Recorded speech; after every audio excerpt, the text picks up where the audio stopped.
Metre ಬಡ್ಡಿ ದಂಧೆ ಆರೋಪ ಪಟ್ಟಿ ಸಲ್ಲಿಕೆಗೆ ಲಂಚ ಪಡೆದ ಪೊಲೀಸರು ಲೋಕಾಯುಕ್ತ ಬಲೆಗೆ. ಮೀಟರ್ ಬಡ್ಡಿ ಕೇಸ್ನ ಆರೋಪ ಪಟ್ಟಿ ಸಲ್ಲಿಸಲು ಲಂಚ ಪಡೆಯುತ್ತಿದ್ದ ಪೊಲೀಸರು ಲೋಕಾಯುಕ್ತ ಬಲೆಗೆ ಬಿದ್ದಿದ್ದಾರೆ. ಮೀಟರ್ ಬಡ್ಡಿ ಪ್ರಕರಣಕ್ಕೆ ಸಂಬಂಧಿಸಿದಂತೆ ಆರೋಪ ಪಟ್ಟಿ ದಾಖಲಿಸಲು 5,000 ರು ಲಂಚ ಪಡೆಯುತ್ತಿದ್ದ ವೇಳೆ ಹವಲಹಳ್ಳಿ ಪೊಲೀಸ್ ಠಾಣೆಯ 2 ಪೊಲೀಸರನ್ನು ಲೋಕಾಯುಕ್ತ ಪೊಲೀಸರು ಬಂಧಿಸಿದ್ದಾರೆ. ಕೋನದಾಸಪುರ ನಿವಾಸಿ ಪವಿತ್ರ ಎಂಬುವವರು ಮೀಟರ್ ಬಡ್ಡಿ ದಂಧೆ ನಡೆಸುವವರ ವಿರುದ್ಧ ಅವಲಹಳ್ಳಿ ಪೊಲೀಸ್ ಠಾಣೆಗೆ ದೂರು ನೀಡಿದ್ದರು.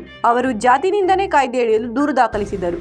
ಈ ಪ್ರಕರಣಕ್ಕೆ ಸಂಬಂಧಿಸಿದಂತೆ ನ್ಯಾಯಾಲಯಕ್ಕೆ ಆರೋಪ ಪಟ್ಟಿ ಸಲ್ಲಿಸಲು ಸಹಾಯಕ ತನಿಖಾಧಿಕಾರಿ ಮಧುಸೂದನ್ ಮತ್ತು ಠಾಣಾ ಸಿಬ್ಬಂದಿ ಮಹೇಶ್ 5,000 ರೂಪಾಯಿ ಲಂಚಕ್ಕೆ ಬೇಡಿಕೆ ಇಟ್ಟಿದ್ದರು ಎಂದು ಲೋಕಾಯುಕ್ತ ಪೊಲೀಸರು ಮಾಹಿತಿ ನೀಡಿದ್ದಾರೆ. ಪವಿತ್ರ ಅವರು ನೀಡಿದ ದೂರಿನ ಆಧಾರದಲ್ಲಿ ಕಾರ್ಯಾಚರಣೆ ರೂಪಿಸಲಾಗಿತ್ತು. ಅದರಂತೆ ದೂರುದಾರರು ಪೊಲೀಸ್ ಠಾಣೆಯ ಬಳಿ ಆರೋಪಿಗಳಿಗೆ ಲಂಚದ ಹಣ ನೀಡಿದ್ದರು. ಕೂಡಲೇ ದಾಳಿ ನಡೆಸಿದ ಲೋಕಾಯುಕ್ತ ಅಧಿಕಾರಿಗಳು ಆರೋಪಿಗಳನ್ನು ಬಂಧಿಸಿದ್ದಾರೆ. ಲಂಚದ ಹಣವನ್ನು ವಶಕ್ಕೆ ಪಡೆದುಕೊಂಡು ತನಿಖೆ ಮುಂದುವರಿಸಲಾಗಿದೆ ಎಂದು ಪೊಲೀಸರು ತಿಳಿಸಿದ್ದಾರೆ.